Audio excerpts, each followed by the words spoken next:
আমরা প্রথমে একটি বৃত্ত এঁকে নিব।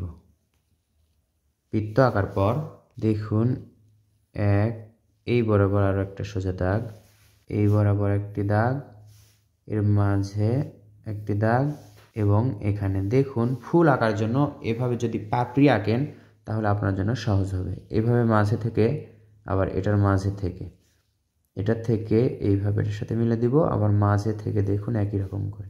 তো বন্ধুরা, এইভাবে আমরা পাপড়ি আঁকলে মাপগুলো ঠিক থাকবে এবং ফুল আঁকা সুন্দর হবে। একই মাপে হচ্ছে, একই সমান হচ্ছে। এখান থেকেই তো এবার এখান থেকে একটু ভাঁজ করে একটা দাগ দিবেন। দাগ দেওয়ার পর এখান থেকে এভাবে দেখুন একটি সুন্দর পাতা, আবার এখান থেকে আরও একটি সুন্দর পাতা, দুই পাতার মাঝে এভাবে একটু দাগ হবে।